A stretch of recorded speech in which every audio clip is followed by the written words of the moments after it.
Today on the Coach of Our podcast, we have a very special guest. He spent all 4 years at this program as an athlete as well as a student. He was part of the inaugural team there back in 2021. He's fresh out of college to take over this position. And this is our very first ever esports coach, too. So I'm super excited for this to talk a little bit about how esports work, kind of where he came from, how he coaches, things like that. So we're super excited to have Coach Hudson join the show today. Hope you guys enjoyed as well. We talk a lot of things about how esports runs, about himself, and how to build successful programs, the best system, his own opinion on what the best gaming system is, the GOAT franchise, things like that. And I'm super excited for this episode, and I hope you guys are too. So from Huntington University, we welcome Hudson Winters to the Coaches Why podcast. With the world of coaching evolving and the carousel always changing, we're going to sit down with some coaches, and we're going to figure out what they coach, how they coach, and most importantly, why they got into this profession. My name is Kason Wilkinson, and I am your host of the Coaches Why podcast. That's a great question. That was my Coaches Why.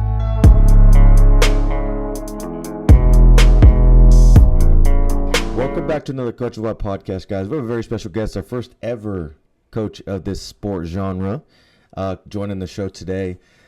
He coached all the way from Huntington University. Coach Hudson Winters. He's our esports coach over there. Coach, how you doing today? I'm doing pretty good.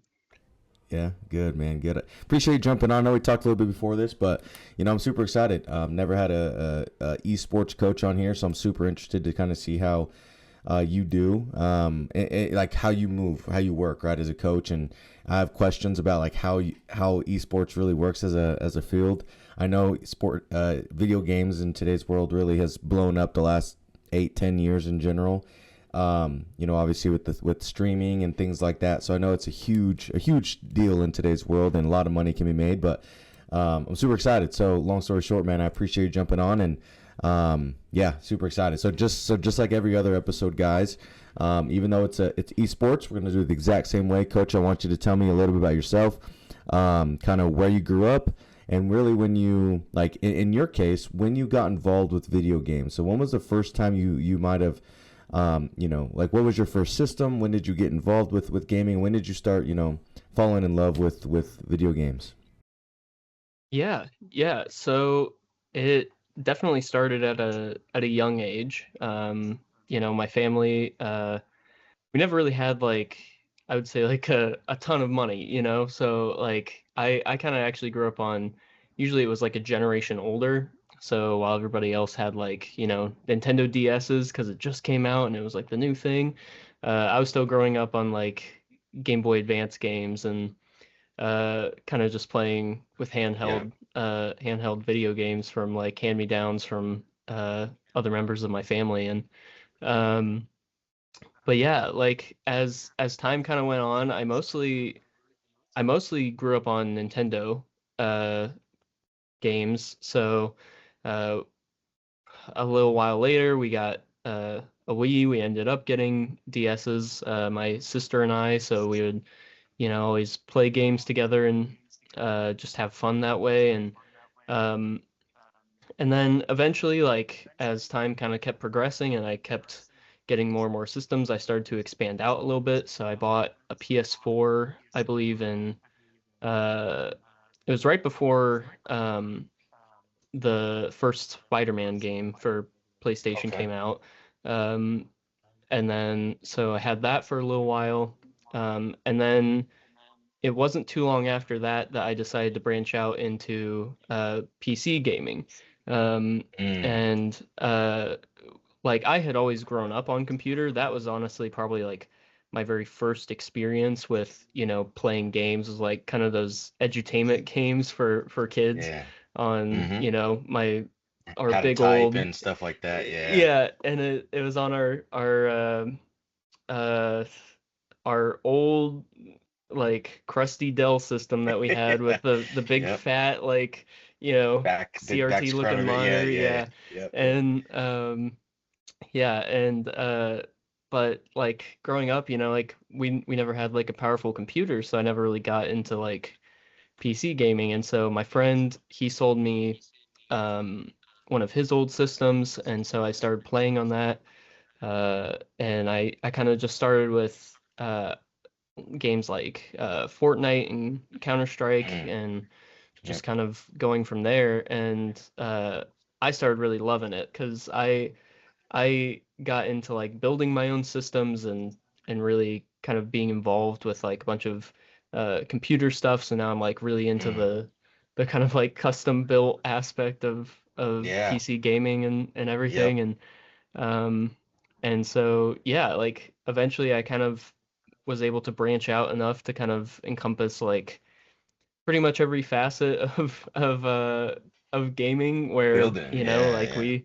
like I own a Switch, I own an Xbox, I own a PlayStation, and I own a PC that's sitting right here. So, um, I have a question for you. I have a question for you at the very end about since you mentioned that. So I have a question for you at the very end, since you've had and you've played all of them. So it's very interesting, right? Like PC gaming, I think has always been. There's always this debate, right? Of like, is PC gaming better than console gaming, and you know who's the best players in the world, and whatever the case is, right? And we'll get into that here in a little bit. I think because I think that's a more of a just a debate opinion topic. There we go. I don't know. I can speak there. But I think it's interesting because you know you've played all of them, and so you know you. So it sounds like you kind of got into the gaming world with Nintendo and kind of you know obviously I think all of us were probably playing you know Oregon Trail or learning how to type or whatever on our PC that like you said was you know there was no flat screens on that time frame, at least not that I had either learned. So with that kind of happening, when did you like you just graduated from school not long ago, right? And so, did you have a chance to play esports at your college or at your school? Like you're able to do that? Okay, so when did you realize and this is a question that because which I kind of a question for now, but it's also going to relay into it in the future. But like, was that something that you just kind of like you went to school and you're like, hey, I just want to play and join the esports team? Were you recruited to play esports? I mean, when did you realize that you could do esports in college in general? Whether it was because you recruited by it or it was because you got the wild hair to walk on or you know join the team. I mean, when did you realize, or maybe you just realized that you were better than everybody you were playing with, and you're like, let's go play, right? So like, when did you realize that you could compete at the collegiate level?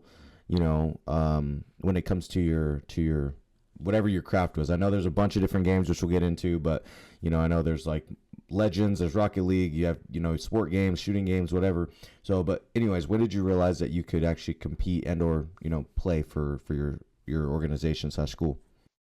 yeah, well, it kind of started based on how I ended up at Huntington in the first place, because I had always kind of known that like esports was growing and that some college programs were starting to introduce Mm-hmm. an esports program, but I never really personally considered joining because I was kind of under the impression, you know, like, oh, that's for, you know, your shrouds, right? Your ninjas of the Yeah, scene yeah, where yeah. it's, you know, it's like it's such a high level play. Like I would never be able to achieve something like that. But I ended up at Huntington because I was originally I had a lot of choices from university. My first pick was actually Purdue, which I Okay. did get accepted into.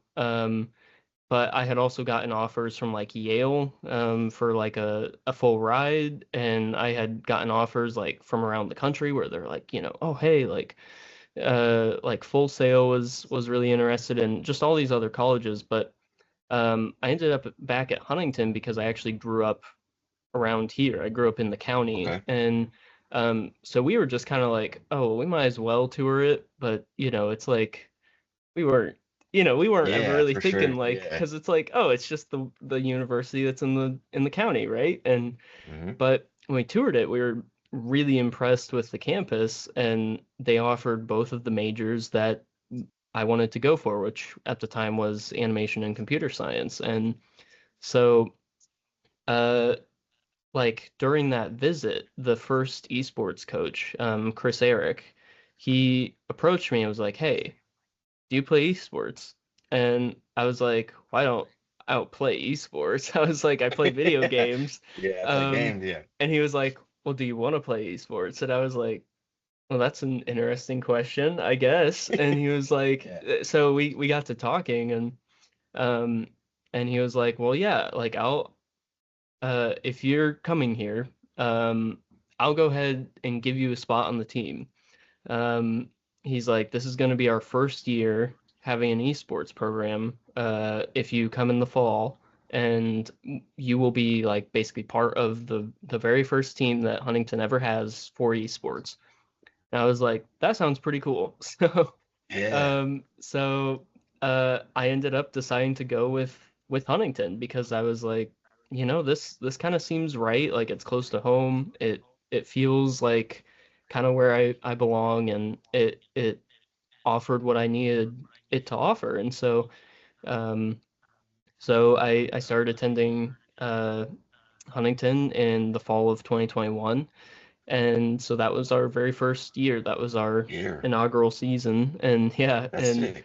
so yeah, and so basically like since then I've been a part of esports. And Okay. so yeah, so I've basically I'm the only, I guess technically I'm not even a student, but I'm the only person who's actually been involved with the program uh, for since its beginning, Right. essentially. Right. Right. Because we've That's cool. had, You're an yeah, we've OG. had, yeah, we've had other directors.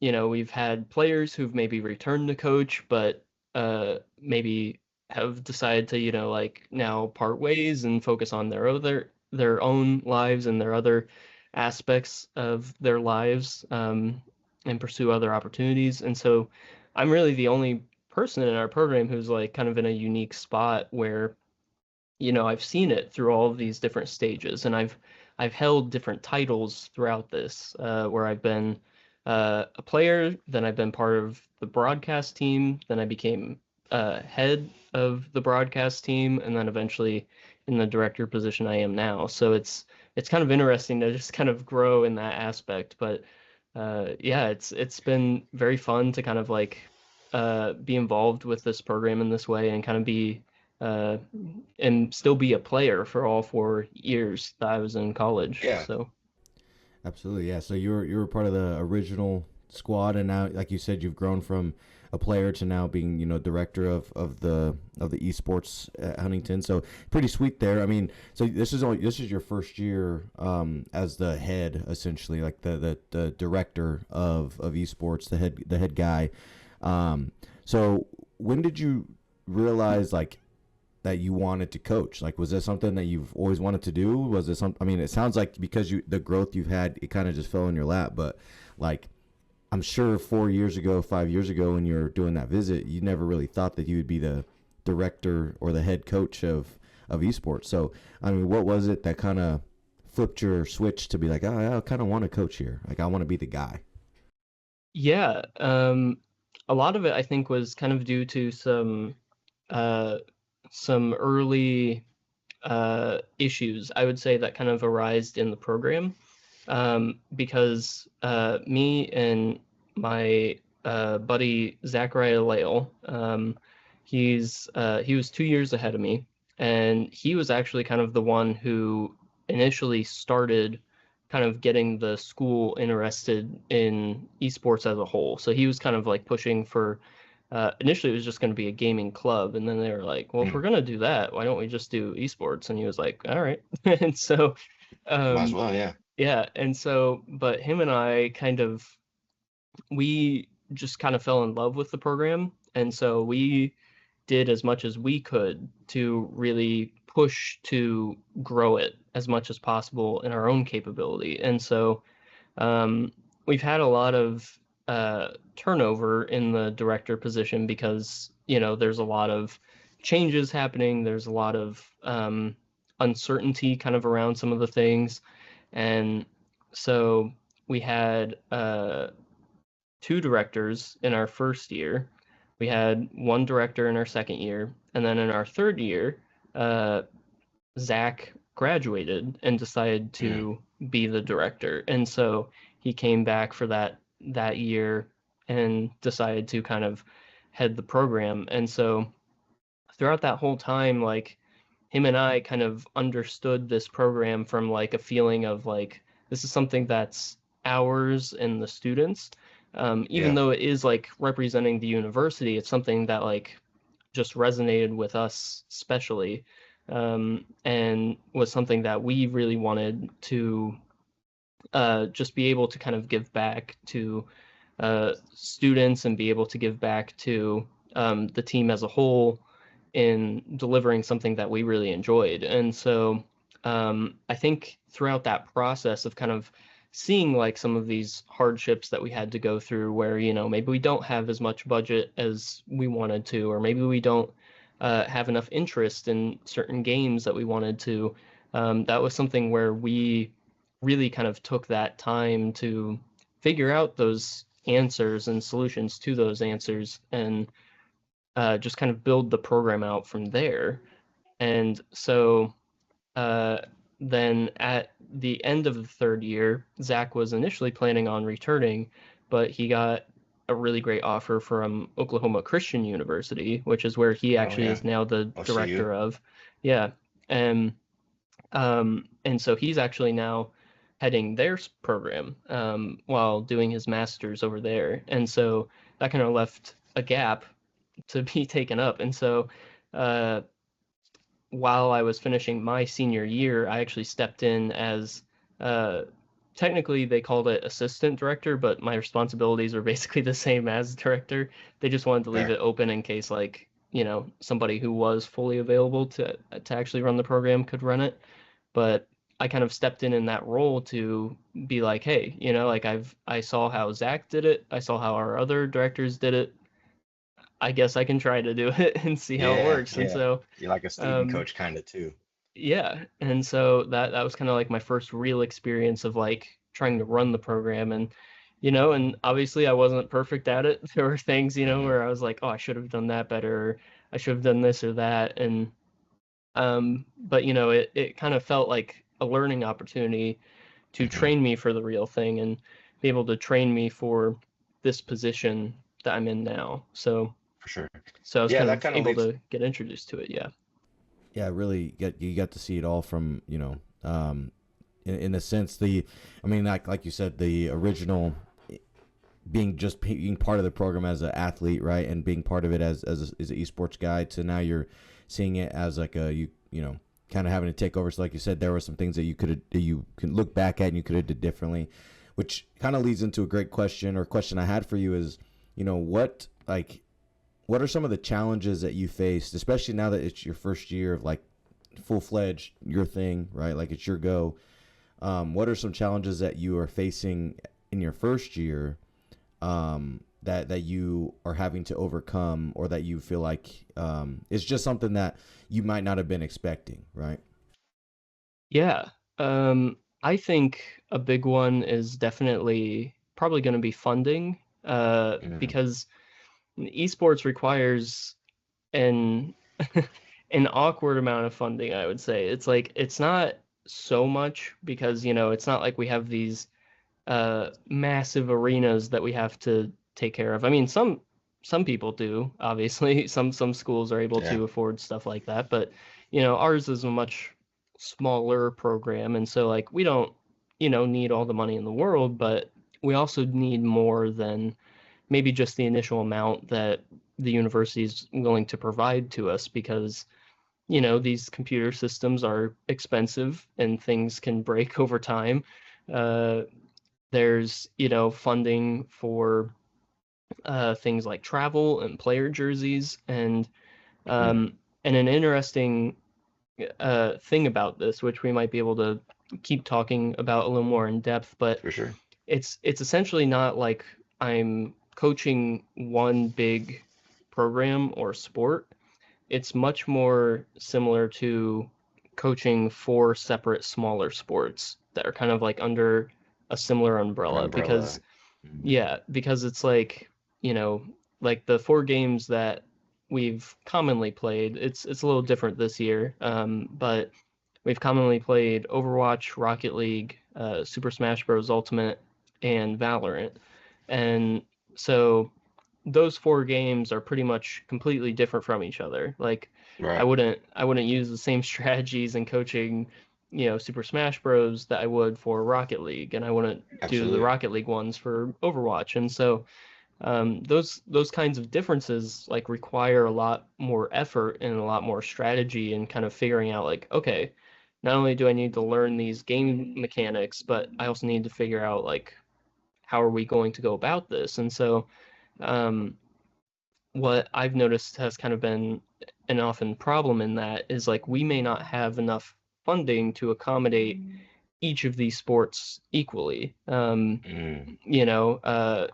The 3 of those titles are on PC, and so we can put funding into PCs, right?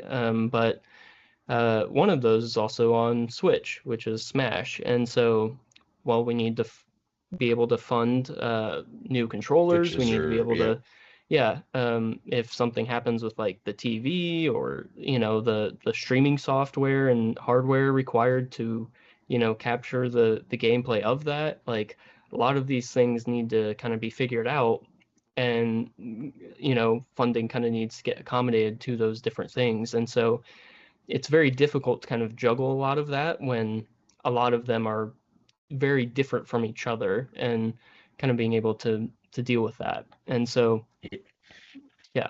Yeah, yeah. So I can see where you're coming from. How that's actually really good or interesting. How you said that. Esports is, like you said. There's multiple games under an umbrella of esports, and so you may have. And I didn't even think about it till just now, but you may have. I don't know. You may have. I don't know how many people on your team, but every person that you have on your team may not play every single one of those. I would assume they may come in here, might be more of a Valiant or a Rocket League type of person, and then you have somebody who wants to play Smash, and you may have somebody who's really, really good at Overwatch or whatever, right? So, like, it sounds like you get to kind of choose your games you play. Is that right? Like, you guys can kind of choose what games you play. Yeah, yeah, for the most Okay. part.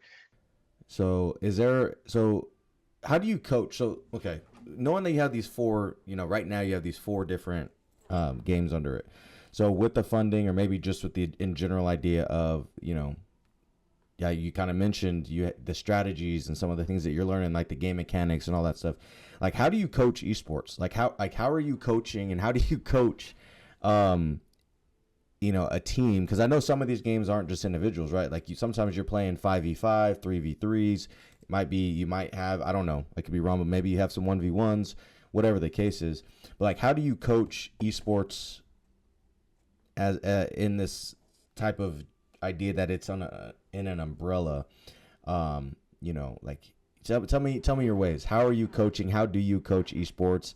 And how do you become, which I know becoming good at a video game just takes a long time. Like Ninja, when he first came out, right, he was one of the best in the world because he spent so much time playing. FaZe, the clan is really good because they spend so much time playing and playing together. And all these people that are, throughout the gaming industry that you hear about. But in the sense of, we're on campus, we're here to become good against other colleges, other universities, right, whatever the case is. How do you coach maybe esports as a whole, but also how do you then separate, from this game to another game with potentially different people within your, game room? Yeah, yeah, totally. Yeah, it's a very odd structure, but usually kind of how I've seen it uh, take place at other universities, and kind of how we've tried to structure ours, is that you usually have a director who's familiar in all of the games, or some kind of head coach or whatever it may be. Esports titles are kind of weird. I've Yeah, seen a lot for of, sure. of different, like, whoever the top person is, be referred to differently. But usually you have somebody who's kind of up top, and they're at least familiar enough with the games to where they can coach it and be able to kind of at least understand what's happening, and be able to hopefully guide the team to like win pretty much. But beyond that, you then have assistant coaches who are kind of beneath them, and those each specialize in a specific title. Mm, So I see. those coaches do a lot of the heavy lifting when it comes to practices and when it comes to certain things like maybe VOD reviews where they go through the footage of the game and kind of like review it. It could be trying to figure out like scrims against other teams. It could be a lot of things, but a lot of times like it needs to be the head coach and assistant coach kind of working in tandem to make sure that the team is being able to kind of grow and just be able to kind of understand and better themselves in the title that they are playing. And so that usually is kind of the best way to do it that we've seen, because then that way everybody is on the same page.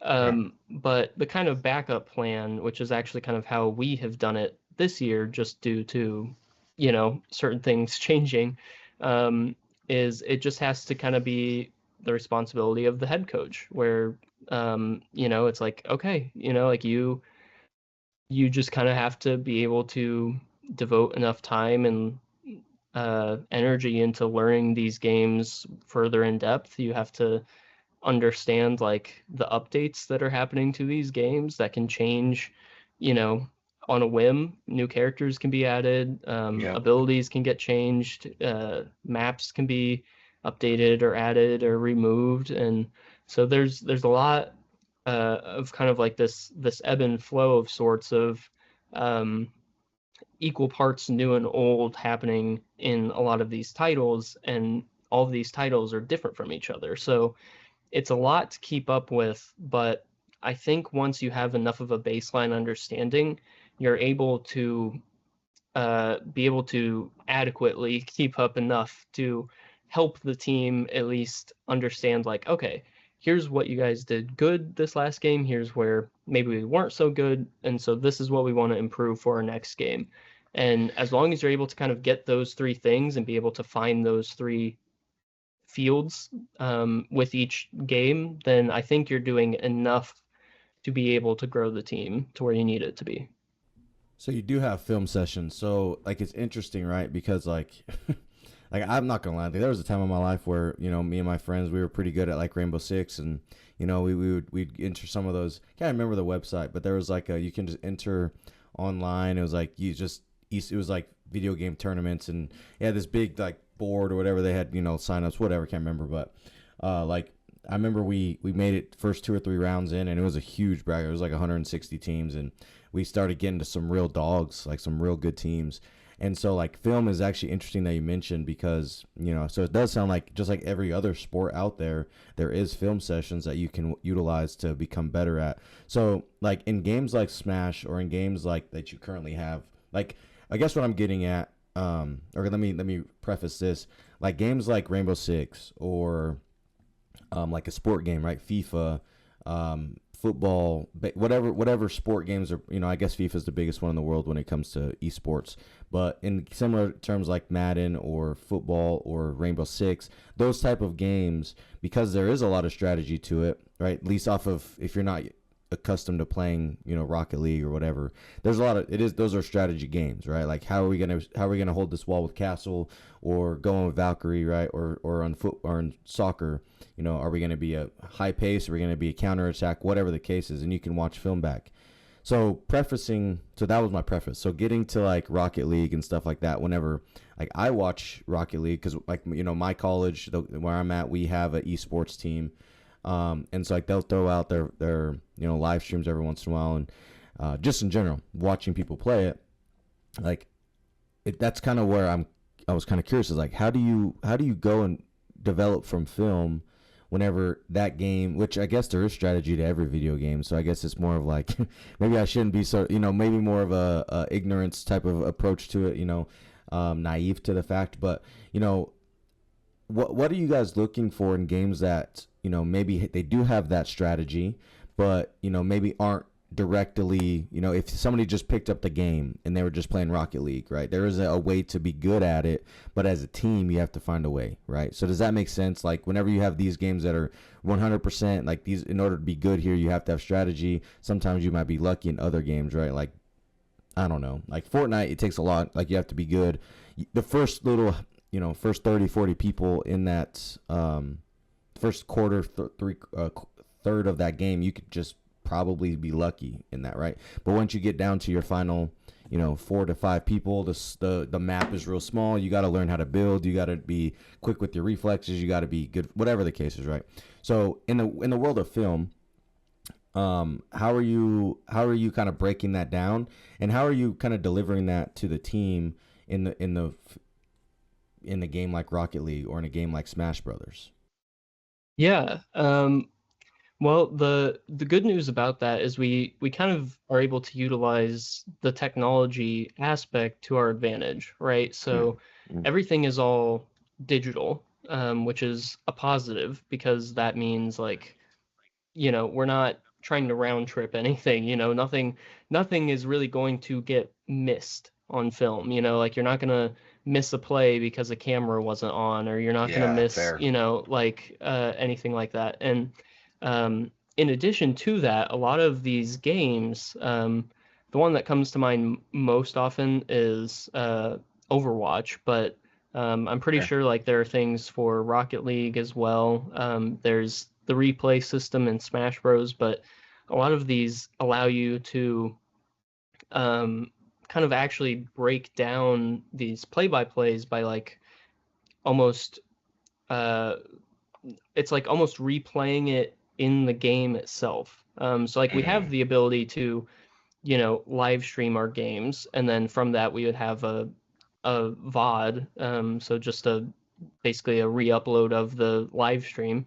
Right. And so we always can kind of fall back on that. But what's even better is sometimes these games allow you to actually like save the game that you just played and play it back in their replay system. And what that allows you to do is you can slow down the footage, you can speed it up, you can kind of zoom the camera out to like see the whole field or see the whole map. You can spectate different players to kind of see what they're seeing. So it really gives you like a unique advantage in the sense of nothing is kind of off the table in terms of knowledge. You're able to kind of, at least from a glance, see what everybody else is seeing, or be able to take kind of an omniscient view of what everything is looking like and kind of the actual strategies. Like, okay, in Valorant, which site are they routing to? Are they routing to A or B first? Okay, this team is commonly like, 70% of the time going to route B first. So we can expect them to route B first in the game that we have coming up. So it's things like that that we're able to kind of leverage a lot of this unique technology to kind of see like what is happening in each of these games and be able to kind of break that down in somewhat of a digestible form to kind of give back to the players as kind of okay, is it more easy to understand like where we made a mistake, or is it more easy to kind of see now like how the enemy team is making a mistake and how we decided to kind of exploit that so that we were able to take back the point? And being able to kind of have that and understand that is very key, I think, to kind of building out each of these players' skill sets, because there really isn't any questions that are kind of really given at the end of it, because you're just able to see it.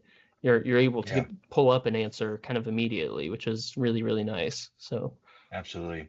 So forgive me for another probably ignorant question or maybe naive question, but like I referenced Rainbow Six because I played that a lot. So I know, like I'll be honest, I haven't played a whole lot of Valorant, Overwatch, some of these games, but I have kind of watched a few things. So I don't know if you can like select. I obviously grew up playing Smash Brothers, so I mean I can reference that. But in the sense like you mentioning how you watch film and these guys might be 70% to B, right, and they don't really attack A very often. Like, are you? And this may be more of a strategy for you and how you coach your people or whatever, but it might be a two-parter too. But are you kind of focusing on, like, for example, a game like where you can choose your character or choose your person essentially, right? Are you kind of choosing your people based off of who you're facing, or are you just kind of like you have your team and they're really good with these one or two characters in the game, and you're kind of utilizing their strengths to essentially attack or defend a certain type of way against this team that is, coming at you. So does that make sense? Kind of, Yeah. you can adjust for them or play your own style. Okay. So how are you kind of going in that?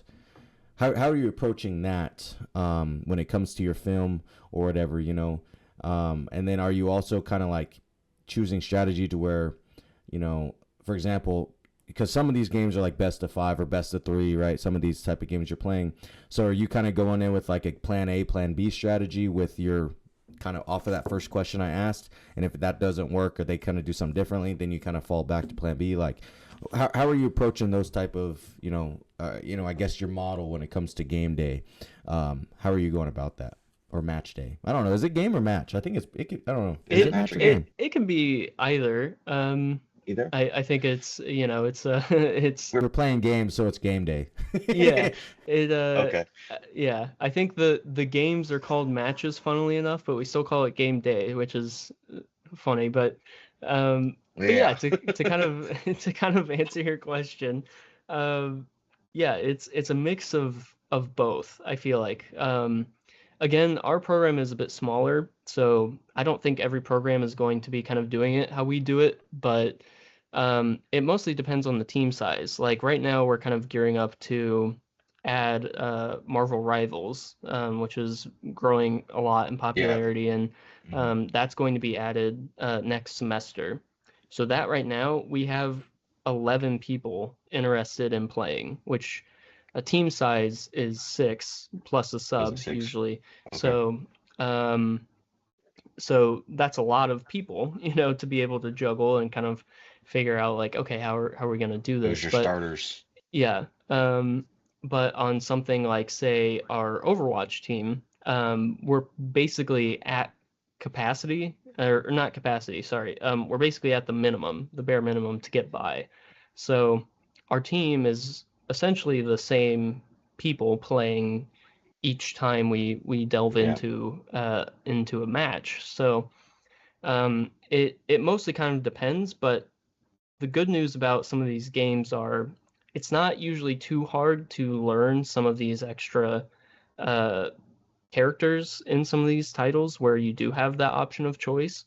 So it makes it kind of easier for us to kind of be able to allow other players to explore some of these options and explore some of these other characters to kind of learn and understand like how they can play them and how they can add to the team, but also to help them understand if somebody on the enemy team is also playing that character, because now they understand it more in depth and understand the play style. So that's something where it really helps us out in kind of being able to be somewhat versatile in that space and be able to kind of maneuver where we need to. But yeah, it definitely kind of can be something that can be strategic to where if we go into a first point, which we oftentimes may not be fully aware of, like who or what they're going to play. So a lot of times that first point is kind of just a blind pick of sorts, where it's like, okay, we're just going in, we're going to see what happens. And then from that first game, we can kind of gather how they're playing, what their play style is, if what we are doing works, if it didn't work, and how we can change that to get it to work. And so from that, it kind of like builds out itself, where it allows us to more in-depth understand what is happening kind of on the map or the field of sorts that this game is taking place on, to allow us to better adapt with what is happening in this game. So so in some of these titles where we have a bunch of these players, we can be a lot more strategic to where we can have them focus on certain characters only, so that they're able to really hone those characters in, and we can always just swap them in or out depending on how that play style is going. But with the games where maybe we don't have that luxury, then that's something where we kind of put that back on the players of sorts, where we're like, okay, so it's kind of up to you to be able to at least understand maybe 3 to 4 characters really, really well, so that we have that versatility going into these matches. That, like, okay, if for example in Overwatch, if they're playing a dive comp, and we can't really combat it, okay, well then we need to be able to combat that dive comp. Like, Yeah.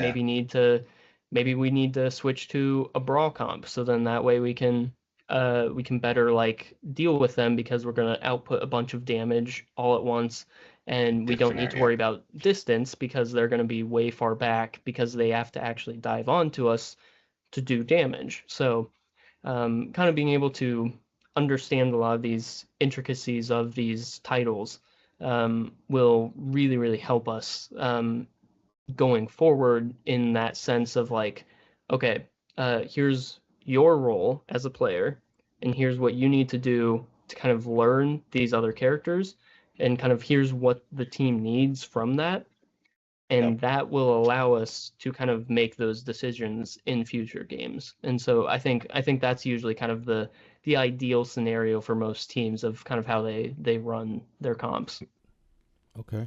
So yeah, so whenever you speak on like how, like for example, you said in the coming up Marvel's game that you're going to be introducing, you're going to have like 11 or so right now so far, right? 11 people interested. But in Overwatch, you're at the bare minimum. So in games like that, right? And as you mentioned, you kind of have, in you reference Overwatch, how one's a dive versus how you might go to a different approach for that. And you're obviously don't have as many athletes in particular titles. So on like the development side is kind of what I want to talk about really quick. So like how do you get people and referencing this, right? I know in the games in esports, I should say, not video games, but they are video games, but esports, you can spend a lot of time, right? Like in other sports, football, basketball, wrestling, whatever, golf, you have to physically go out and you have to have a team. You have to have something. You can watch film all day. You can do a lot of things from home, but the actual competition or practice side, you actually have to be in person to do that, right? Or whatever the case is. Basketball can be individual. You can do some individual stuff, but ideally, the actual game itself, you have to be, in order to practice it, you have to be with somebody. So in this case, right, like these guys might practice with you or with their team, but then they can go back to their dorms or home and they can practice more, right? So that might be the answer to this, but the idea that I want to ask is like the development side. So in a case like when you have more athletes than you need for starters, how do those people who like development side, right? So how do they develop to be on that top 6 plus sub? Or in the game of Overwatch, how do you get somebody who wants to be Overwatch but maybe isn't there yet? How do you develop them to become that guy or girl to be, now they're a starter, or now they're actually going to be kind of our main person on this title or whatever? Does that make sense? How do they develop, maybe out whether they go home or not, but with you and with your practices and with their team, how do you get development to occur? Yeah. Well, a big part of that is kind of like how I would assume most other teams do something like this, like other athletic sports. I hope, at least. Maybe it's not true, but you're talking to a guy who's a little sweaty gamer, but it's yeah. But I mean, we just have them practice with the team. Like, we have them just take that time to actually go in and practice with the rest of the team. So while they may not be playing in competitions right away, we want to give them that ability and familiarity of like being able to communicate with the rest of the team, to understand like what their role is in the rest of the team. If they are playing, like, okay, who is it that you are replacing at this moment, and how do you now fit into this comp? What is it that you are doing, and what is it that the rest of the team is kind of relying on you to do? And so from that kind of like introduces a lot of those key concepts, even if it's not being utilized right away in competition, it definitely will be soon. And so like, for example, we have um, a wonderful player, Paige. She's very new to FPS as a whole, so like the genre of first-person shooter, and so like she's never played something before, but she jumped into Overwatch and has already grown significantly. Like we've seen a ton of growth in her, and she actually played in a game this past season, since we actually just wrapped it up, to where like she was doing like really really good, and so like that to me basically tells me like, hey, what we're doing is working. Like she's understanding enough. I ask, like when she has questions, she's always showing up to practices. She always wants to know more, and that I think is a really key indicator of somebody who can grow, is just wanting to be able to know more and to play better, because we've also had something in the past too where some of these players kind of stagnate, and they feel comfortable in their own skills and they don't really feel that drive to grow. And that to me is almost a lot more difficult, even if they're a really good player. They might be like a top ranked player, but if they don't know how to play with a team or with our team even, and they kind of don't really have that ability to kind of grow outside of that and to be able to learn a lot of that and want to learn that aspect of it, then arguably they're going to be kind of worse for the team than somebody who's just new to the game who wants to be on the team. Yeah, because because they just may not be what the team needs.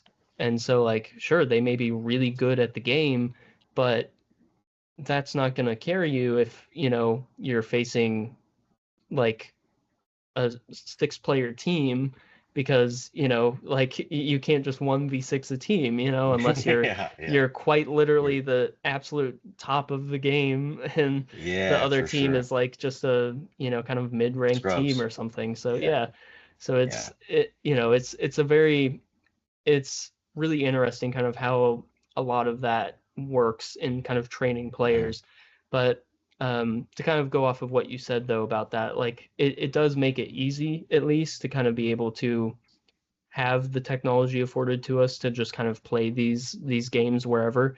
So if we're on a break, we have the ability to play. I don't usually require it over breaks, except maybe like a Christmas break or something because it's long enough. But but like we have the ability in case something happens. We've had it before to where people are sick and they can't physically come in or shouldn't physically come in because we don't want to get everybody else sick, but they're at least well enough to play, and so they're able to play.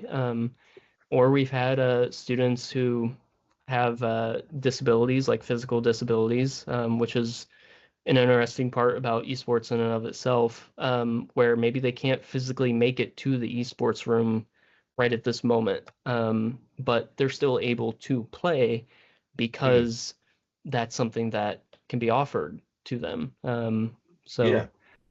That's cool. Yeah. By the way, you were right though. I mean, you said at the beginning of that, like hopefully it's similar to that in all athletics.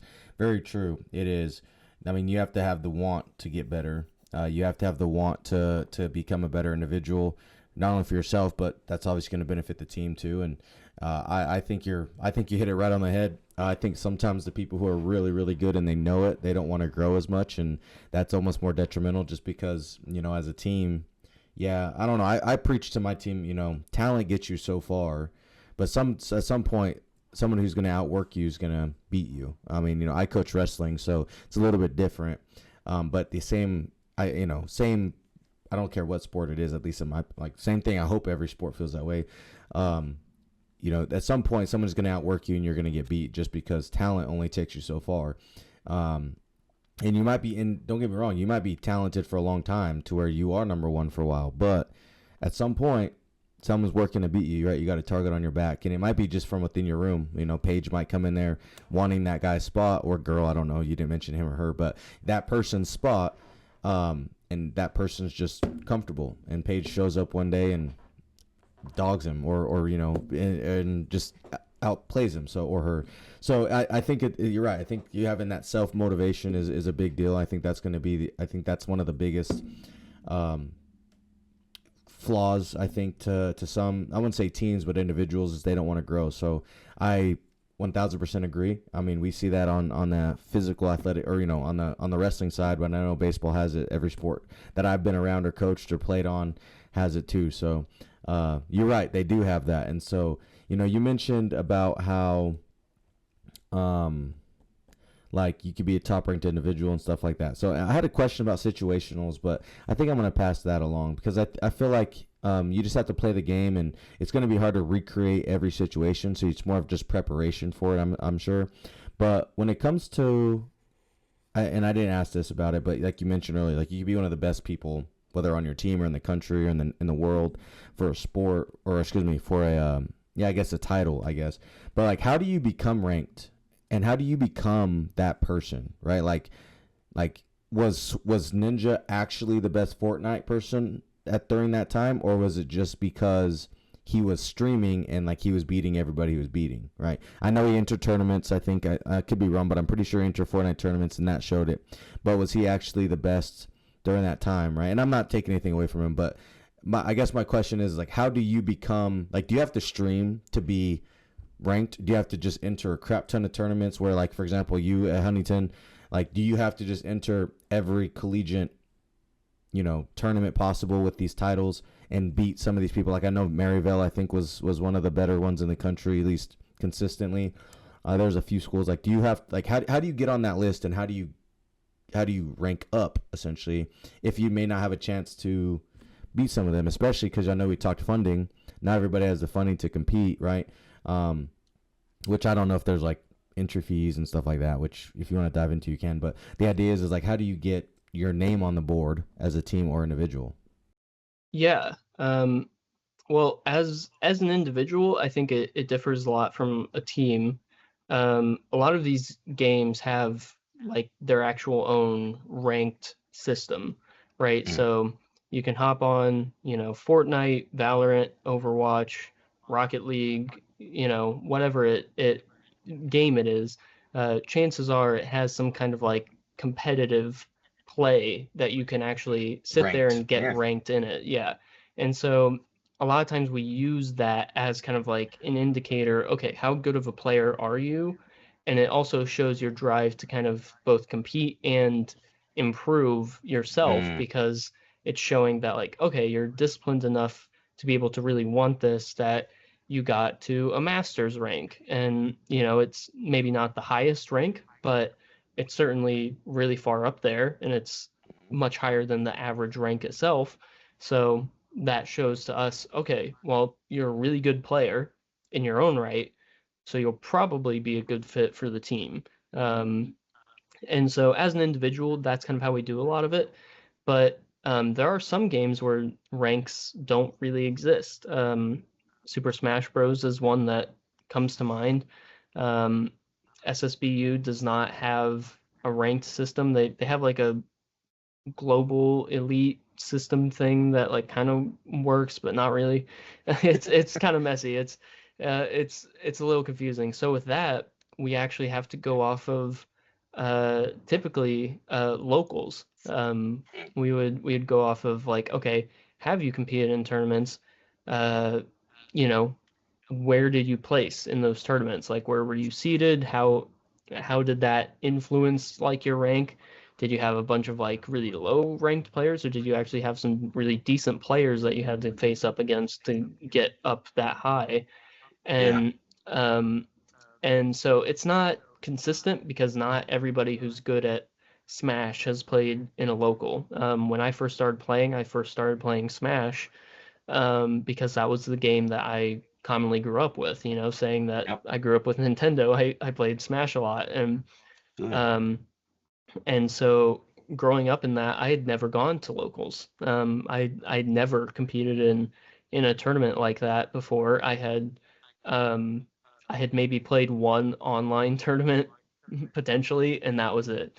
And so, I didn't have a rank. And so that was just kind of like all right, we'll take a chance on you. And it's the same with like me taking on Paige, right? Who's never played an FPS before, so that's something where like that's a chance we're willing to take. But Sure. but if you want to get noticed, if you want to be able to be seen and be able to get your own name out, that's where you actually have to start improving and ranking. And I do think that streaming does influence that, because even if you're not the top player in the world or a top rank in the world, you can still gain a really large audience and a lot of respect from your audience by just being a good player in your own right. So a lot of that influence, I think, really helps, and it can really help you kind of get picked by a university and Okay. get onto a team where you want to be. Um, so I think that kind of like is the individual aspect of it. But for the team aspect of it, that's something where your team will get noticed um, when you are doing the grunt work that requires you to get noticed. Which Right. sounds very like, basic and kind of like non-descriptive, Yeah. but the But I purpose. understand. I understand what you mean though. The one who's just willing to do anything, doing anything and everything to be seen or to make the team or whatever the case is. The one who's willing to put in the extra effort, extra work. I think that's what you mean, anyways. Yeah, Yeah. because if you're putting in that extra work, chances are you're going to be beating teams that maybe like weren't on track or weren't expected to get beaten. And if that's Hmm. the case, you're making a name for yourself. Like even though our program is really small, and if you actually look at our records, uh, a lot of our previous seasons, we've had like, maybe not great win losses of a history. Like we've had seasons where we've had completely losses and really rough seasons, but we've also had seasons where we've just wiped out the competition. We've had seasons where we've gone to nationals and basically taken it very far. And so through that, like doing stuff like that will make a name for yourself. Like when you're kind of a no-name program that is not expected to win, and then you start winning, that's how, as a team, you get your name out there. They kind of look at the players on your team and they're like, they're good, Mm. just because they're only a diamond ranked player. Like, well, they play like a GM player. They play like a Yeah. grandmaster player, and so their rank may not actually reflect how they play as a team.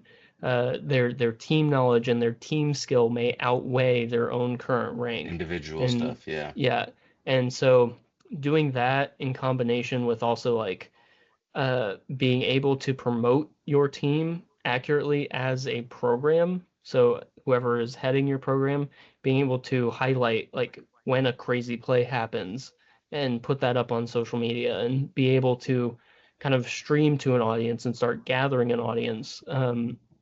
That kind of stuff will improve your program and improve your recognizability in getting noticed and getting your players noticed outside of just the realm of collegiate esports.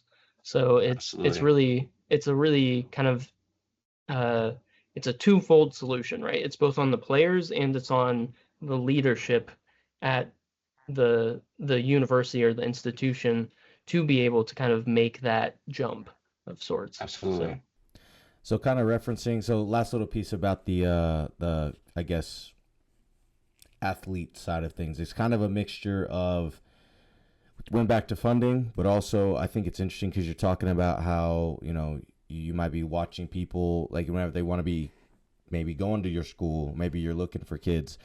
Maybe you are looking at their individual ranks at these games, whatever the case is. So it's kind of a twofold question here. You can answer however you'd like. One of them is how do you recruit athletes, And if you do recruit athletes, like what are you looking for when recruiting? Because like not every school offers scholarships or whatever the case is, but the idea is that not every school recruits. They may just be they might be recruiting based off of inquiries when this new class comes in, and I'm sure there are some schools out there that are actively looking at tournaments or looking at whatever they're looking at, whether it's streams or tournaments or whatever, and they're trying to pull from that. So I guess number one is, do you recruit, and if you do, how and where do you look for recruits? And then the second part of that is kind of back to that funding question you talked about at the very beginning of us talking, was about funding. So do you have do esports, whether it's your school or maybe you might have heard through the grapevine, do you offer scholarships to these kids, and if not, how do you get kids to want to show up to Huntington to compete for esports? Yeah. Yeah, so the first part of that, where you're kind of asking like how we look for players, right? That is it's kind of a weird answer because it has a lot of different moving parts in it. Absolutely. But the first place we typically start is we start in local areas. So Okay. we're in Huntington, Indiana. So we look kind of in Huntington County and the surrounding areas around Huntington County, where it's like, okay, which high schools have esports programs, and how well are those esports programs doing? Um, so we have a school that's somewhat close, within probably about 30 minutes or so, Norwell, who they had an amazing season when it came to Overwatch. And then in addition to that, we also have a school that's near Norwell, Bluffton, and they had also a really amazing season when it came to their Overwatch. And the only reason they didn't have a perfect season was because they lost to Norwell. So like Oh, we fair. had Okay. two really good schools next to each other, and that's through all of Indiana. They're competing against Hmm. like all of Indiana for that. So that to me shows like, okay, they have a really good program. I want to try to get students from these programs if I can. Um, and so I go there and I basically speak to their programs and say like, hey, here's who I am. Here's who we are as esports. Here's what our university is kind of about and kind of what we represent. Um, Here are some of the majors that kind of we offer to kind of incentivize you to like do your education here, but Yeah. also like here's what we are able to offer as a program and kind of how we are able to kind of go about bringing you into the fray. And so part of that too is uh, which I'll go ahead and answer the second question now, but then I'll keep talking about Yeah. how we recruit. But we Backtrack. Yeah. do, yeah, but we do offer scholarships, which does help. It's 2,000 a year per player, but some other schools do offer different ones. A lot of schools are doing performance-based scholarships to where like Mm. maybe it's a flat rate of say like 3,000, but maybe it goes up to 5,000 if you're playing really, really well that season. And so that actually incentivizes a player to not only like uh, do esports at your university and play at your university, but incentivizes them to continue practicing and continue playing because there's an actual like goal that Yeah. comes out of that you can hit, and a reward that you can get for being good at the game. So so with that, like that can kind of help in selling a program to these students and helping them like understand like, okay, here's what we can offer you, and here's like what we can do to make you better, make you be able to hit whatever rank that you want to in this Yeah. desired game. Um, and so that's kind of like the first tool that we use, is just like going around to uh, local schools. But the we have the ability to go to local events, but we typically um, at least we have kind of avoided that, mostly because like we're still a small program. Not all of us have the ability or time to go to some of these events, but that's something that we want to do in the future, is start attending local events a lot more frequently to be able to kind of scout for some of these players and pick out ones that seem like they're doing really, really well. So that's kind of a second part. But the third part is online. So that's something that, again, like esports kind of has an advantage with, where since everything is digital, we have that capability to kind of like just go in, immediately check people's ranks, maybe check on people's previous plays, and just be able to kind of like scout some of these players and potentially even just ask to watch them play, right? We can actually just see them like playing some of these games in real time. We can ask to spectate them and watch them even if they're halfway around the world. We still have that ability to do that. So we typically use a tool called Spin, which is stay plugged in online recruiting. And that's a platform that basically connects universities and high schools with students. Or sorry, it connects universities with high schools and students, because the students are already attending high school. But yeah, it'd be crazy if a high school was recruiting for esports. But Shout out to their whatever their business model is. Yeah, they're probably making bank in that department. But yeah, they but it basically allows us to kind of establish that connection with some of these teams and some of these individual players, to kind of show them like, hey, here's like a rundown of like, again, our university and kind of what we can offer. And they're able to kind of put down like, okay, here's what I am able to offer as a player for your program. And here's what I can do by being on your team as, a diamond or a masters or a GM player or whatever it may be, on your team, because I can improve it by being, the top like Mercy player in the world, or like I have one of the highest shot on goal counts in Rocket League, or so things like that. That really kind of allow us to get a broader picture and get more access to people kind of around the country and even around the world interested in our program. That's awesome. Okay, so yeah, so you have different resources essentially, and things that you either physically are doing, or maybe have like you said, that Spin, I think is what it was, right? What you mentioned. So having things like that, so that's cool. Yeah, the incentivization, I think that's right. Incentivizing your scholarship. They'll just say that is always beneficial. I think, especially in today's world with collegiate athletics. I think it's nice to if you do well, you can get more money. And so that's cool. So I like that you guys are able to do that too. I think esports. I don't know if every college does it. I don't know if every division does it. Like I don't know if there's really like NCAA versus NAIA versus junior college. Like I don't know where that is in the esports world right now.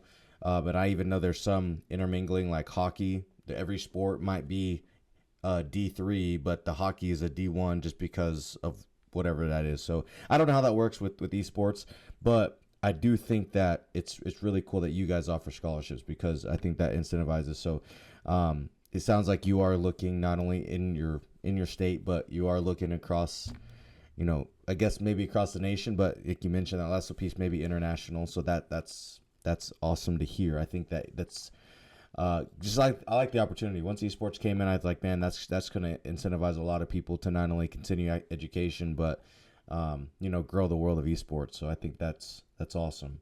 So a few more questions for you, man. I have a few fun ones at the end. I have one or two questions left I always like to dive into, and this is more on the coaching side, so I know you're new to it, but I'm just going to ask you these anyway. So like you said, my number one question for you that I'll ask you is, how do you build a successful culture for esports? And I don't know if you have that. Like, I don't know if that's something you focus on, but I'm sure every coach does of some sort, right? Of whatever it is. So how do you build a successful culture on the level of buy-in and mindset? Yeah. I think a big part of that is being able to get the team to understand and work well with each other and be friendly with each other, both inside and outside of competition. Um, because that's something where I've noticed especially, and we try to do that um, as a program rather than individual teams. Right. Sometimes it's not as easy because sometimes schedules don't allow for everybody to kind of be in the same room at the same time. Uh, and we do have like a significant amount of players. I think right now it's at like 22 players total across all of the teams. And so, it's not always easy to get 22 people to all say like, "Oh, I'm available on X day and at Y time." It's Yeah. it can be tough, but I think I think what helps is being able to just be compassionate and understanding uh and just friendly towards one another as your teammates, because even if Hmm. they're not playing the same game as you, they have the same goal as you, and they're playing for the same cause, and you have a Hmm. lot more in common with them than you think. Just because you're not playing the same game doesn't mean you don't have that person accessible to you as Yeah. an individual relationship. And so I think that really helps kind of boost team morale and get people kind of mentally in the right headspace. Um, and so, we try to do what we can by like having events. We try to have like parties to kind of celebrate when we do something like really good, um, or maybe we kind of recognize like, hey, esports maybe doesn't have like the personability that the basketball or the soccer players do on campus. And so, Yep. like, potentially this may be the only outlet that they have to kind of do something. And so we want to be able to Yeah. offer them something of some kind in that kind of a way, to where like we are able to uh, kind of offer them that chance at celebrating some of these A successes team and and being celebrating. around, Yeah, yeah, and having success. Absolutely. yeah. And so I think that to me is like the key aspect of kind of being able to get everybody kind of integrated with the program and get everybody kind of in the same mindset and get everybody kind of on the same page of what we're trying to do and accomplishing things. And I think that in turn improves performance because people have a positive uh, kind of a positive association with esports. It's no longer like, oh, I'm just training because I have to get better at this thing I signed up for. Yeah. It's like no, I'm getting better because my friends want me to get better, because my coach wants me to get better, Yep. because I want to perform for the team. And so I think that like having that kind of right state of mind really helps. Yeah. So how do you build a successful team on like, or how do you build a successful program on the level of like wins, and how do you sustain that over time? Yeah. A lot of that is getting the right kind of leadership, I think. Being able to have the right kind of coaches and the right kind of, uh, I guess, figureheads of sorts, where you can Hmm. you can go to them and they will have an answer to your questions. Like they're Yep. not someone who's not understanding of like what it is you're trying to ask, or they're not understanding of like an answer to that situation, right? They're someone who wants to see you succeed, but also knows how to get you to succeed. So um, we've done that a lot with like where I've mentioned our assistant coaches who have put in so much time and effort into this program and established a lot of kind of the ground rules of how we train some of these players and how we get some of these players kind of all wrangled together for the common goal of winning, to where it'll allow us to actually continue to keep winning and allow us to kind of keep that ball rolling of success. And that's kind of what has gotten us to win in the past. That's Yeah. how we've won some of these championships or won some of these conferences of sorts that we've been a part of.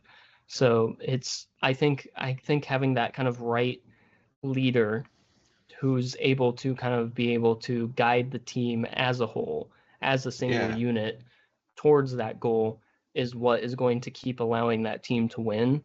Um, and so as long as you have that and you have a goal in mind with that right person, you'll Yeah. be able to get there.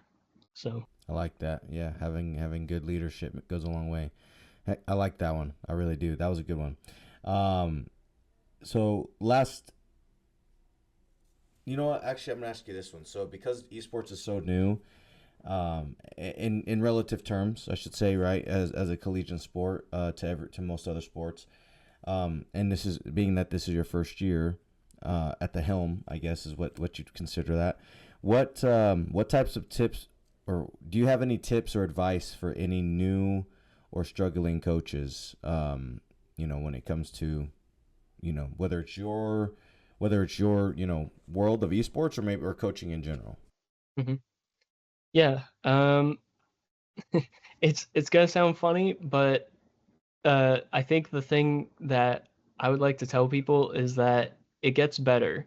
It's very, very difficult to kind of, if you're first starting out and you're first kind of like introduced to this, it's very easy to focus on like all of the problem and like sore spots that your program has.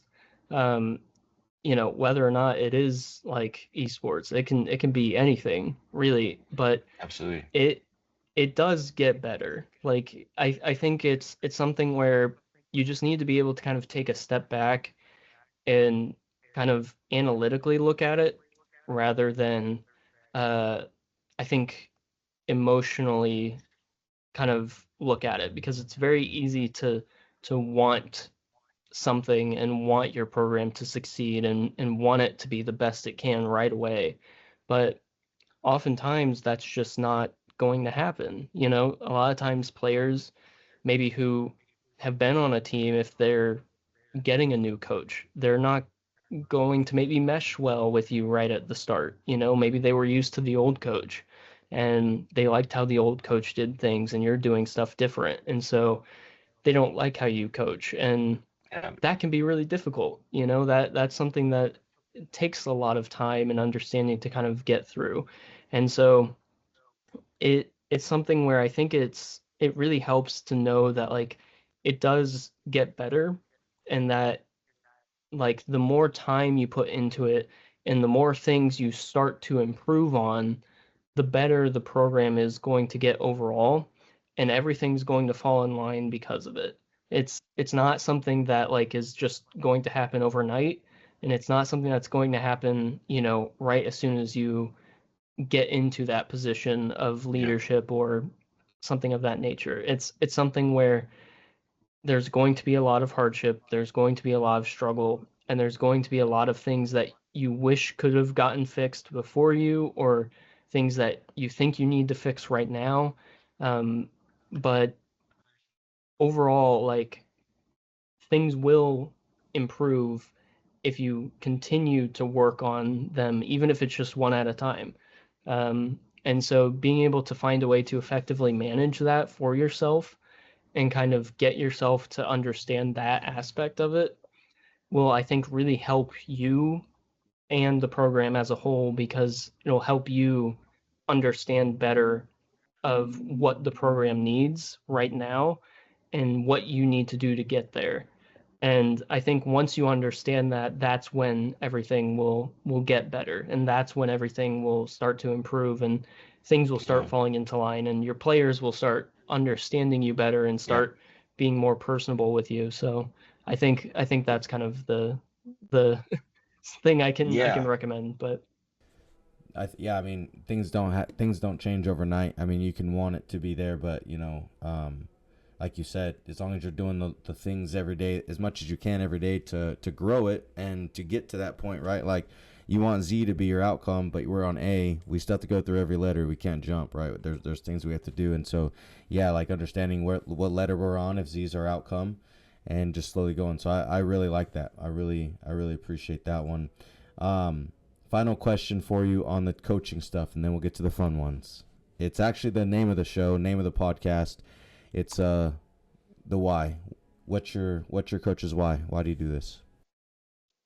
I do it because it feels like what I was supposed to do. Even though like I joined the program early on, not with the intention of ever being in a director position, like over time I just realized like this is where it feels like not only I belong in terms of like the friendships that I made, and the relationships I had with the people of the program and the lifelong friends that I've gotten, but also like being able to do the things that I love and being able to be involved with esports as a whole and be able to offer that to future generations and be able to offer that to people after me, because that's something that I know it's affected me in such a positive way. And I want to be that for someone else. I want to be able to kind of be that same kind of person who's able to offer this kind of program in the way that it impacted me, so that it can impact them in a very similar way. And I think that that's something where that to me is why I want to do it. I want to be able to offer to other students kind of what I had, and because I know how much it has done for me in my life. So Absolutely. I love that because you're meant to be here. I love that. I appreciate you diving into your why, coach, and diving into some of these, culture and success and tips and advice and everything so far. I really appreciate you doing that. On to the fun questions. But before we do that, if you guys are still listening to this episode, if you guys are on YouTube, make sure you guys like, subscribe, hit that bell, all the 9 yards. You all know what to do. If you guys are on Spotify, Apple Podcast, anywhere that you guys are getting your podcast streams, make sure you guys hit those stars, leave a review, say what you got to say, but say it with your chest because Coach and I want to hear it. On to the fun questions, Coach. So, number one, and I don't know, I'll be honest. I told you I had a question at the very beginning, but I don't know if I want to start with that question or end with that question. So I think I want to end with that one because that one's, I think, a hot topic. So we'll start with this one. Where do you see esports going? I see esports just kind of continuing the climb. It's a very unique aspect because kind of like how our program is structured, esports as a whole is just kind of an umbrella, right? It's basically it has infinite potential because there's always new games coming out. There's always going to be kind of another thing. Someone eventually is going to come out with a new idea, a new flashy thing that is going to kind of take over, and that's going to be like the next big thing, right? Like there are still industries that like maybe haven't had their breakout success right yet, and that's something where I think like maybe in 15 or 20 years it's going to be like a VR title that's top of the game. And it could be like you see players who are looking a lot more like athletes now because now they're all in VR headsets running around an actual arena and like it can pretty much go anywhere. So it's something where I think like it's just going to keep expanding. You're already seeing that the Olympics committee is having their own special esports Olympics event that's happening in between.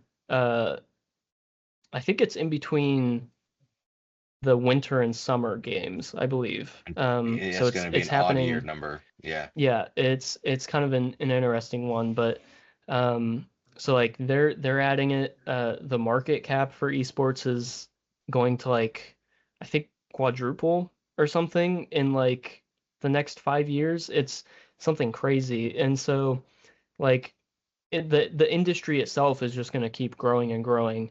And so I don't really see it stopping anytime soon because video games as a medium are basically the biggest media format. So the drive to kind of have competitive gaming is always going to be there, and I always see it going somewhere. Um, and so, whether or not like we will still have a place in that time, that remains to be determined. Hopefully we do. I would love to. But Yeah, I mean, like, even if it boils down to, only super big universities have that, right? Or maybe it boils down to kind of like a D1 kind of structure set of structure, sorts yeah, where, you have like really high-end universities with top-end programs, and it kind of, goes down the trickles. list from there. Yeah. Um, it's I think that like there's so many different avenues that esports can go down, but it's always going to be here in some capacity. Absolutely, yeah. I mean, even iRacing. I mean, I'm a big. I like racing. I mean, I'm wearing my racing jacket tonight. I mean, it's like iRacing took over really big, after COVID, and so yeah, VR, iRacing. I mean, there's so many different avenues. So I can appreciate that. Like you said, I don't now that esports are here. They've always been here, but in the term of collegiate side of things in high school, I truly don't think it's ever going to go away. I think it's only going to get bigger, more and more kids, more and more people, and more opportunities. So. Okay, cool. Yeah, definitely I agree. So where's it going to go? And just continue to go up. Up and to the right. That's all you can say. What game would you want to be in your team catalog if you could choose? Outside of what you've already had, what game would you add to your game catalog? If you had any game in the world you could choose. Counter-Strike. It would Counter Strike. it would 100% be Counter-Strike. Our university, I'm trying to convince them otherwise, but they don't allow it because it's too violent. We Mm, only have a couple of games that are like that. So it's Counter-Strike, Rainbow, and I believe COD. So those three are kind of the big ones that they don't allow. Um, and I'm trying to convince them otherwise. It's because our university is a private Christian institution, so like that's fair. something where, like they don't want to be affiliated with that, but it's also something where I know for a fact that we've had multiple students like want to play those titles. And I personally, like I said, I like Counter-Strike was kind of one of my first big like Yeah. PC gaming titles, and so like I was hoping we could play Counter-Strike actually when I first signed up for esports, but I didn't mind playing Smash at all. I still love Smash, and so um, like those two were kind of the ones I wanted to play, and so Yeah, although I will say this, like I can understand that part, like we don't want to be associated with it. Yeah, I can understand that, but I can almost guarantee you, maybe it's just because I'm a coach at the college, like I coach too, so like I understand like some opportunities that when you see it, like we don't have every sport here. We're a small, we're a 2-year school, so we don't have like soccer and some of those things, but like you open some of those other opportunities up. Not only do you have more revenue coming in for the institution, but you have more kids, right, and all that stuff. So if you look at it for enrollment purposes, a lot more kids. But if you look at it from the college standpoint, you get more financial return, right? So, and I know you don't want to like expand too much to create negativity and have it, backfire. But at the same time, in a situation like what you're mentioning, not taking away from esports to, track and field, but you can, you'd have so many more kids, whether it's either join your team or maybe even show up to your university that you could recruit to add more enrollment to your school, right? And so, I mean, for one, like I would, you said, hey, you want to come play Rainbow Six? Hell yeah, coach, sign me up. Like I'm gonna come there and play, So like I don't know, like there's obviously both sides to it for sure. But okay, I can understand that. Counter-Strike it is. Maybe one day they'll open it up for you. What's the best game and what's the best franchise of all time? And it doesn't have to be involved with you. It could be any game out there, even if it's individual. that's a good question. I think for me the best game probably has to be, I would say, Minecraft, oddly enough. Oh, It's interesting. it's just because it's the only game I think I find myself like coming back to constantly, even if I'm not like, playing it. But I mean, like, there's the joke that goes around, right, where it's like everybody has their like 2 week Minecraft phase a year, and then like and then they go out and don't play it the rest of the year, and then come back next year and play it for 2 weeks. So, but I mean, like, I think it's just one of those games that's like yeah, it's massively popular and stuff, so it's gonna be like a common answer. But I to me at least, I see that that's kind of the best game just because of how open-ended it is, like, and of course you're going to get that from a sandbox game, but it's just, I've had so many great memories playing it with friends, and even just playing it by myself, like that. It's, I consider it to be like probably one of the best games of all time. Best games of all time. Wow. Yeah. Okay. There's a lot of options out there, and that's a good call. I mean, all right, you're gonna stir some feathers with that one. Someone out there who's a game fan, you might have. I mean, hey, they're gonna hear some Rockstar fans out there that's like, no way, Grand Theft Auto. You're gonna hear some EA Sports people talking FIFA. You're gonna hear some people talking COD. You're gonna have a lot of people talking. I mean, yeah, you have some people that's crazy and say like Fortnite or something like that. Like, you're gonna have a lot of people feathered up, but I respect your game here. Minecraft, okay. Minecraft it is. What region in the country or world, whether, cause obviously, like you said, you're recruiting, right? When you're recruiting, what region in the United States or North America produces the best gamers? That's a really good question. I would say, like, I'm obviously a little bit biased, because I'm from here, Midwest. but I would have to say Midwest. I think it's just because there's literally nothing to do around here. It's flat. Okay. There's Yeah. nothing, like, you have nothing to do but game. Like, you have that or going to Walmart are your two options to do something for the day. Fair And as hell. so like everybody here is like only playing games in their free time, and they don't have anything else to do. Bro, I'm not even laughing at. I'm not even upset. I'm in a town, eastern Oklahoma, that like it's decent size. There's like 8,000 people here, but like the kids, like on a Thursday night, so they go to Walmart just for fun. So like me, I laughing because like after I'm done with work, I go back home, and like I'm either watching. Like I watch either one of the games or I watch something on TV. Like I probably watch TV 2-3 times a week maybe. And then the other nights, I'm like playing Xbox. I'm playing games. So I'm laughing because like I can like kind of like low key, you're not wrong. Like, and I can see that being a thing. So it's just funny to me because now I'm in a situation where I'm kind of doing the same thing. Get done with work, go home and play. Well, I'm either editing, I am working, or I'm watching / playing on the TV. So understand there. Okay. So final question for you. Probably the hottest question out there. The franchise one's not going to lie. That's a pretty hot question. I didn't think about it till after I asked it. But what is the best system? Ooh. Between the big four. And I guess I have a question for you after too. I have a question, one more after this, but this one's a hot question. But yeah, it is a tough question. Best system out the big four right now. Yeah, I mean, I probably have to say PC just because, like, I mean, the reason why is because it allows you to play certain games that are not available on console.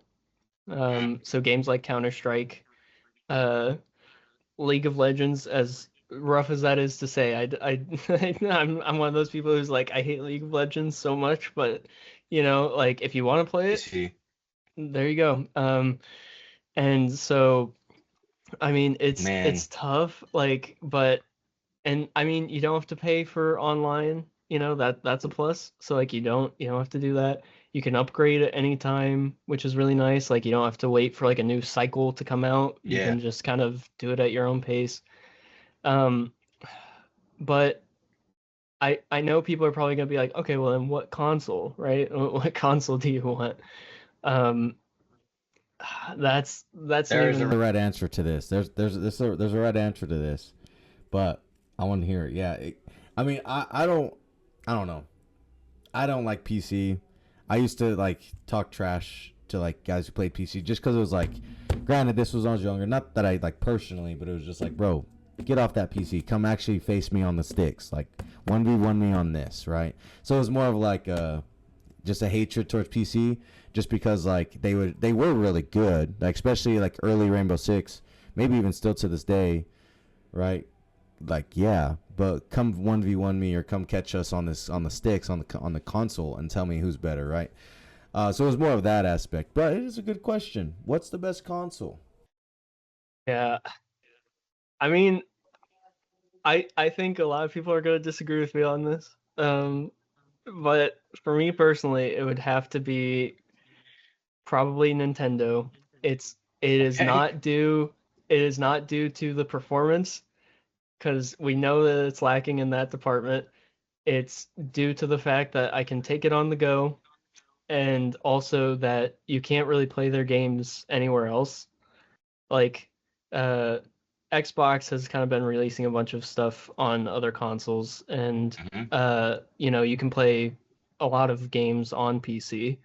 PlayStation has been putting a lot of their games on PC as well recently, but Nintendo hasn't. So, and I think that they have uh, at least some of the best single player games. I don't think that that's really disputed at all. Like they definitely have some of the top single player games. But yeah, so Okay. for me, I would say that but I do recognize, like, hey, there are gonna be some games that people like to play. Like you can't play Helldivers on Switch. I understand Yep. that. Like you can't play uh Halo or Call of Duty on Switch. I get that. Like, so it's not an answer for everyone, but I think for me and for my purposes that makes the most sense, considering I have a PC to play the other ones on, and then I have a Switch to kind of take me for Yeah. stuff on the go.